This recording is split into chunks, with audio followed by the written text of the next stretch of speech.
에스겔서 37장 1절로 10절의 말씀을 가지고 믿음과 현실 사이에서 길을 찾다라는 제목으로 이 시간 하나님의 말씀을 나누고자 합니다. 우리는 종종 믿음과 현실 사이에서 혼란을 느낄 때가 있습니다. 현실을 살아가다 보면 믿음의 시선으로 바라보기가 참 어려운 경우들이 많이 있다라는 것입니다. 한번 예를 들어볼까요? 다윗이 믿음으로 골리앗을 이겼습니다. 우리도 그 믿음을 가지고 삶의 자리에서 골리앗과 같은 세상을 이기며 살아가기를 손꼽아 그리고 고대하며 살아가고 있죠. 그런데 사실 우리는 골리앗과 같은 시대 속에서, 현실 속에서 다윗과 같은 믿음을 갖기가 여러분 쉽습니까? 어렵습니까? 어렵습니다. 이때 많은 사람들이 믿음과 현실 사이에서 괴리감을 느낍니다. 이때 우리는 신앙과 삶이 연결되지 못하고 믿음 따로, 현실 따로 살아가며 혼란을 겪게 됩니다. 내가 조금 양심이 있는 사람은 이때 이런 생각을 해요. 내가 진짜 신앙이 맞는가? 아니야. 그래도 나는 예수 잘 믿는 사람이야. 이렇게 질문하면서 때로는 스스로의 그 대답에 위로를 얻기도 합니다. 그렇다면 이 믿음과 현실 사이에서 괴리감을 우리는 어떻게 극복할 수 있을까요? 오늘 우리가 읽었던 에스겔서 37장은 그 해답을 분명하게 보여주고 있습니다.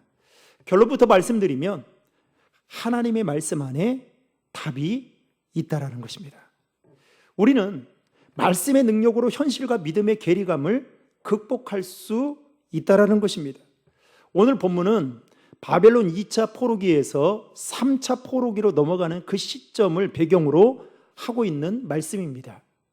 주전 597년에 바벨론의 2차 침공이 있고 그리고 2차 포로기가 시작되었습니다. 이 당시에 왕, 지식인들, 게다가 건축업자들을 포함한 만여 명이 포로로 다 잡혀갔습니다. 그 잡혀간 포로들 중에는 당시 제사장이었던 누가 있었냐? 에스겔 선지자가 포함되어 있었습니다. 하나님은 포로로 잡혀간 에스겔 선지자를 바벨론 땅에서 예언자로 세우시고 그를 통해 오늘 본문에 보면 환상을 보여주십니다. 그 환상과 관련된 말씀이 1절과 2절인데요. 같이 한번 읽겠습니다. 여호와께서 권능으로 내게 임재하시고 그의 영으로 나를 데리고 가서 골짜기 가운데 두셨는데 거기 뼈가 가득하더라. 나를 그 뼈 사방으로 지나가게 하시기로 본즉 그 골짜기 지면에 뼈가 심이 많고 아주 말랐더라. 아멘. 하나님께서 에스겔 선지자에게 보여주신 그 환상 가운데 마른 뼈가 가득했다라고 성경은 말하고 있습니다. 그 뼈들은 이미 수분이 다 말라버린 오랜 세월이 지난 시체의 흔적들이었습니다. 여러분, 법의학에서는요, 화면을 보세요.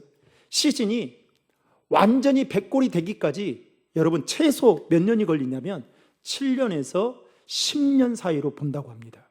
그래야 사람의 수분이 다 빠져가지고 백골이 된대요. 따라서 여러분 수분이 다 말라버려서 오늘 성경 1절에 보면 마른 뼈가 되었다라는 것은 죽은 지 최소 10년 이상, 길게는 수십 년이 지난 시체를 말하는 겁니다. 한마디로 말하면 두 번 다시 죽은 이 시체에서 생명을 기대할 수 없는 완벽한 시체라는 거예요. 그 자리는 죽음의 자리라는 겁니다. 그런데 하나님이 에스겔 선지자에게 그 환상을 보여주시면서 오래된 시신들, 도저히 살아날 수 없는 불가능한 그 시신들을 보여주시면서 묻습니다. 본문 3절 상반절에 보면 이렇게 말해요. 그가 내게 이르시되 뭐라고 말해요? 인자야, 이 뼈들이 능히 살 수 있겠느냐? 여러분, 이 질문 앞에 에스겔 선지자는 깊은 딜레마에 빠지게 됩니다. 현실적으로는 불가능하지만 질문하신 분이 누구셔요? 하나님이시고, 또 믿음의 시선으로 볼 때에는 가능해 보일 수 있기 때문에 에스겔 선지자가 하나님의 이와 같은 질문, 인자야 이 뼈들이 능히 살 수 있겠느냐라는 이 질문을 받을 때 쉽게 아니요, 하나님 절대 아닙니다, 이렇게 답할 수 있을까요, 없을까요? 답하기가 쉽지 않은 거죠. 즉 믿음과 현실 사이에서 갈등이 시작된 겁니다. 결국 에스겔 선지자는 이렇게 대답합니다. 3절 하반절에 보면 내가 대답하되 주 여호와여, 그 다음 뭐라고 말합니까? 주께서 아시나이다. 이 한마디가 오늘 본문의 핵심입니다. 에스겔 선지자는 현실과 믿음 사이에서 오는 그 딜레마와 같은 문제를 지금 어떻게 대답하느냐, 자신은 판단할 능력이 없다라는 것을 인정을 하고 그 결정을 하나님께 맡긴다라는 믿음을 가지고 지금 이렇게 말하고 있는 거예요. 주님, 저는 잘 모르겠습니다. 이 뼈들이 살 수 있는 거 저는 잘 모르겠습니다. 대신 주님은 잘 아시지 않겠습니까? 이렇게 지금 대답을 하고 있는 겁니다. 이 고백이 믿음과 현실 사이에서 오는 갈등을 해결할 수 있는 출발점이었던 것입니다. 여러분, 우리가 살아가는 현실도 이와 같습니다. 믿음대로 살고 싶지만 현실은 믿음과 반대되는 방향으로 흘러갈 때가 있습니다.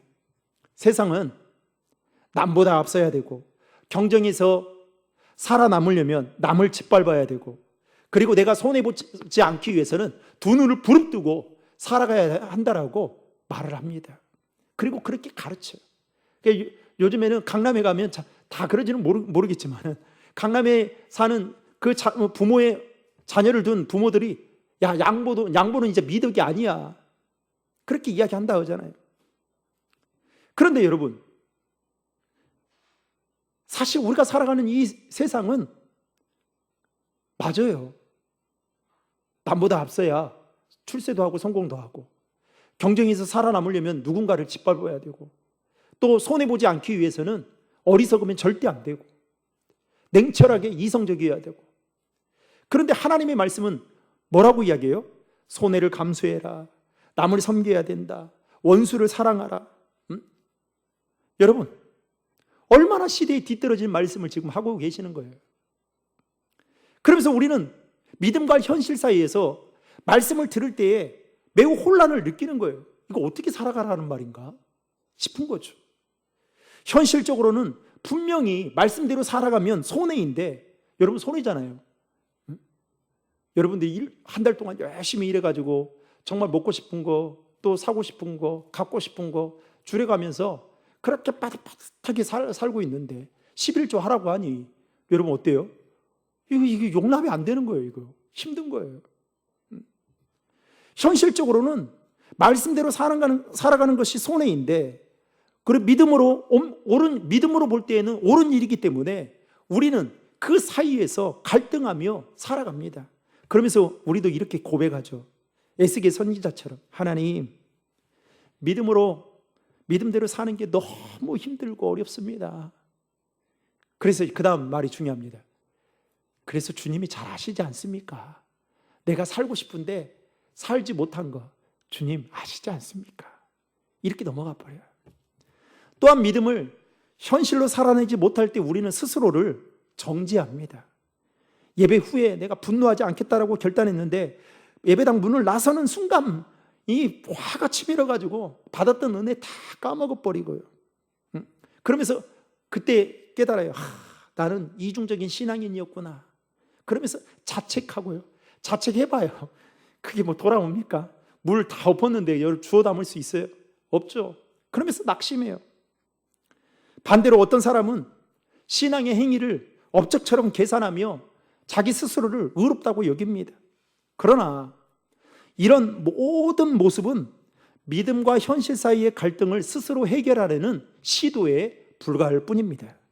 그러나 하나님은 우리에게 그 갈등을 야, 네 스스로 해결하라 이렇게 요구하지 않으셨어요. 에스겔 선지자에게도 야, 지금 내가 한상 보여줄게.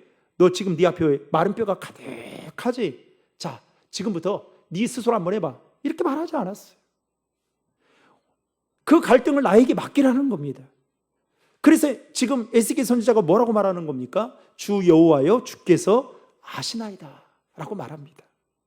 하나님은 에스겔 선지자의 그 고백 이후에 이렇게 말씀하십니다. 여러분 4절의 말씀을 다 함께 읽겠습니다. 너는 이 모든 뼈에게 대언하여 이르기를 마른 뼈들아 여호와의 말씀을 들을지어다. 아멘. 자, 여러분이 지금 에스겔 선지자라고 한다면 지금 마른 뼈들에게 대언하래요.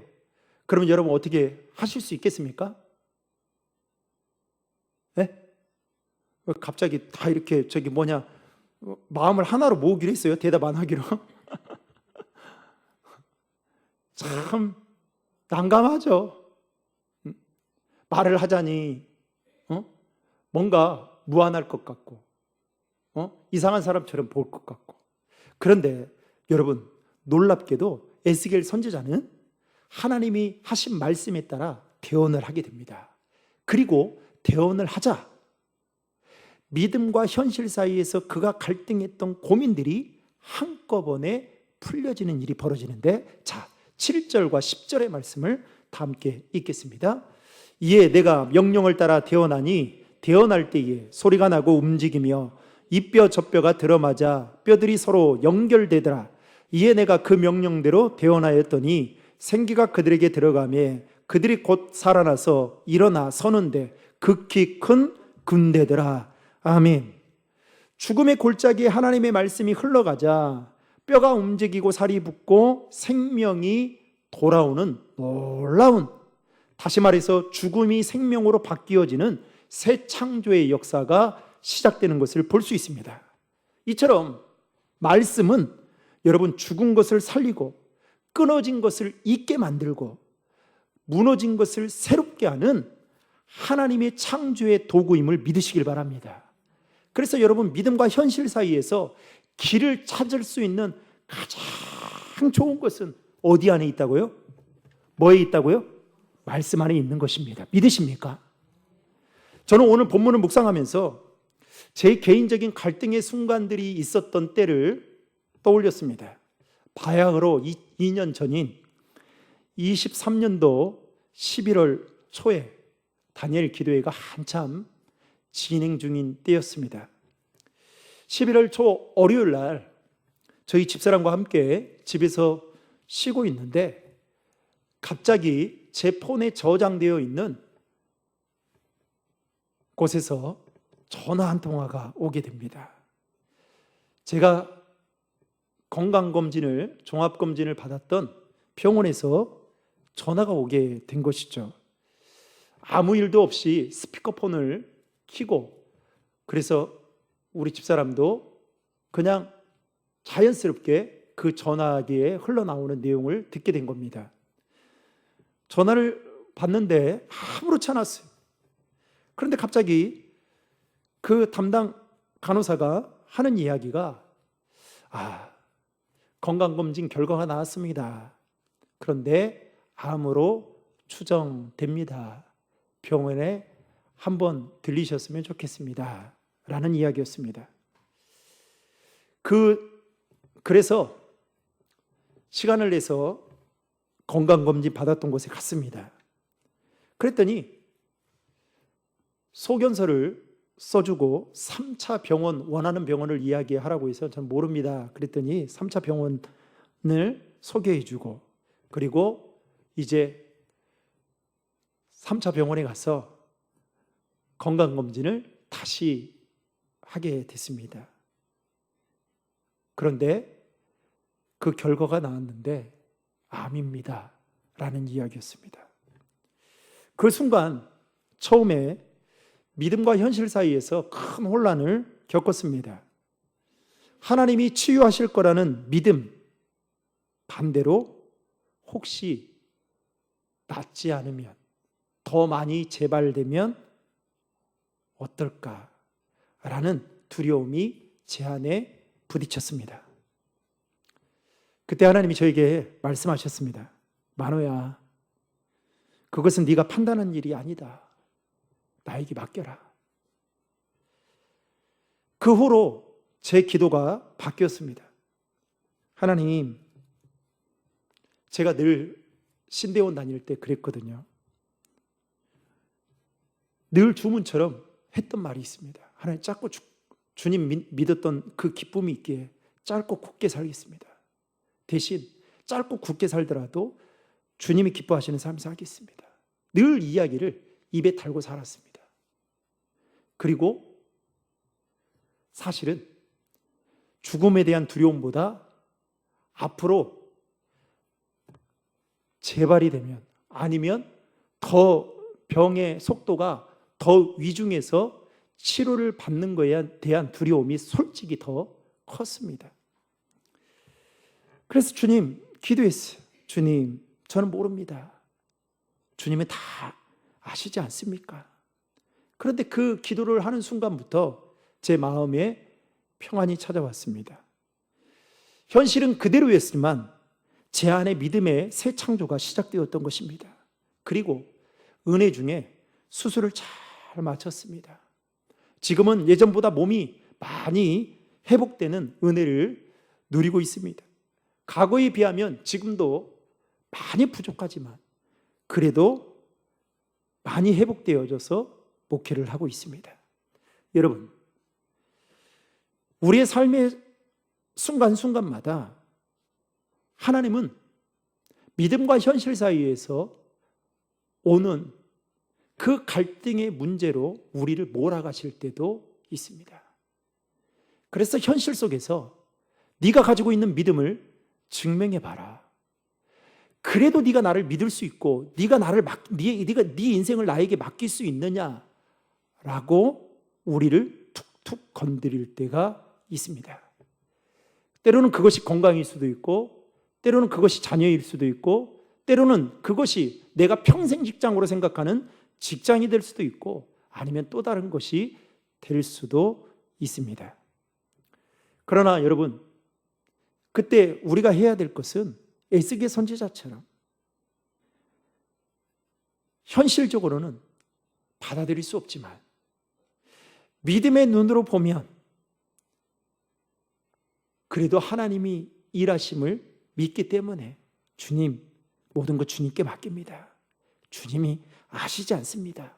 라고 나아갈 때에 하나님은 우리를 절망의 자리에서 새 생명을 창조하는 능력의 자리로 인도해 주실 줄로 믿으시기 바랍니다.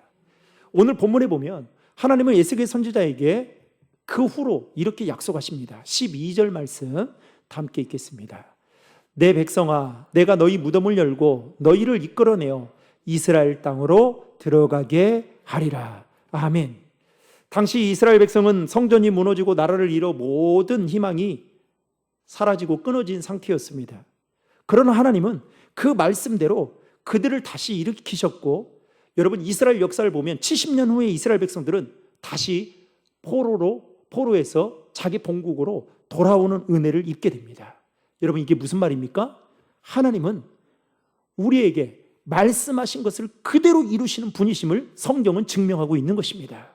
따라서 말씀과 현실 사이에서 우리가 길을 잃어버릴 때 이것만큼은 놓지 말아야 될 것은 무엇이냐? 뭘까요? 말씀이라는 것입니다. 믿으십니까? 말씀이에요, 여러분. 사람도 아니에요. 말씀. 여러분, 이 약속은 오늘 우리에게도 동일하게 적용이 됩니다. 2000년 전 말씀이 육신이 되어 이 땅 가운데 오신 분이 예수 그리스도이셔요. 그리고 그분이 우리에게 이렇게 말씀합니다. 요한복음 16장 33절 말씀 다 함께 읽겠습니다. 이것을 너에게 이르는 것은 너희로 내 안에서 평안을 누리게 하려 함이라. 세상에서는 너희가 환난을 당하나 내가 담대하라. 내가 세상을 이겨노라.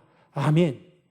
예수님은 말씀의 완성이시며 지금도 우리의 현실 가운데 역사하시는 분이십니다. 그리고 우리에게 세상에서 환난을 당하나 담대하게 승리하도록 인도하시는 분이심을 믿으시길 바랍니다. 여러분, 예수 믿는다고 현실의 문제가 없는 게 아니에요. 기도한다고 말씀 붙들고 산다고 현실의 문제가 우리의 삶에서 떠나가는 것이 아닙니다. 여전히 사라지지 않고 여전히 존재합니다. 그러나 우리가 말씀 안에 있을 때에 하나님은 우리에게 평안을 주시고 말씀을 통해 세상 속에서 승리하도록 인도하신다는 사실입니다. 그래서 믿음과 현실 사이의 그 간극은 우리의 힘, 우리의 노력, 우리의 수고로 메꿔지는 것이 아니라 여러분 하나님의 말씀의 능력으로 메꿔진다는 사실을 믿으셔야 돼요. 그래서 뭘 읽어야 돼요? 말씀 읽으셔야 돼요, 여러분. 네? 말씀. 꼭 제가 이 이야기하면 저희 어머니 자랑하는 것 같아가지고, 그런데 어쩔 수 없습니다. 저 하겠습니다. 제가 부러워서 이야기하는 거예요. 대형교회를 다니시는데 어머니 소원이, 제가 물어봤어요. 이번에 내려가가지고, 어머니 예전에 저쪽 동네 A, B, C 동네에 살았는데 어느 때가 가장 행복하세요? 근데 제가 그렇게 물었던 이유는 제 개인적으로는 B라는 동네에 살았을 때가 저는 그래도 좋았어요. 그런데 어머니가 뭐라고 하시냐면 A도 아니고 B도 아니고 지금 살고 있는 C 동네가 너무너무 행복하대요. 근데 저는 너무 불편한 게 개인적으로 있거든요.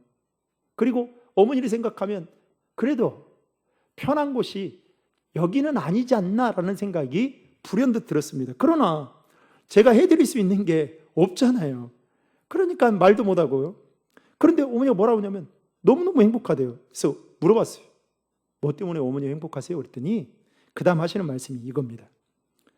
교회가 집하고 너무 가까워서 하루에 2번씩 교회 가는 게, 교회 갔다 오고 그리고 기도하고 그리고 운동 좀 하고 그리고 성경 읽는 시간이 있어서 너무너무 행복하다는 거예요. 교회. 그런데 그 저희가 살고 있는 데가 주택인데 이 계단이 좀 있거든요. 이 어머니가 집에서 예전에는 저희 이임식 때도 오실 때까지만 해도 그때는 건강하셨는데 지금은 다리가 4개입니다. 다리가. 손이 다리가 됐어요. 그래서 집안에서도 이렇게. 그러니까 그 계단, 새벽에 그 어두컴컴한데 그 계단을 내려와서 교회로 가려고 하면 저희 빠른 사람들이 가기에는 5분도 안 걸려요. 가까워요. 그런데 거기를 2-3번 쉬었다가 가신대요. 그런데 제가 더 목사로서 부끄러웠던 것은 이거였습니다. 어머니 그러면 평소에 뭐 하세요? 그랬더니 그래서 제가 늘 궁금했던 게 있었거든요. 요즘에는 어머니 성경을 많이 읽으시는가 싶어가지고 최근 우리 아이들이 있을 때 물어봤어요. 어머니 요즘 성경은 어떻게 잘 읽으셔요? 했더니 야야 벌써 9도겠다. 여러분 80이 넘은 어르신이 이야기해요.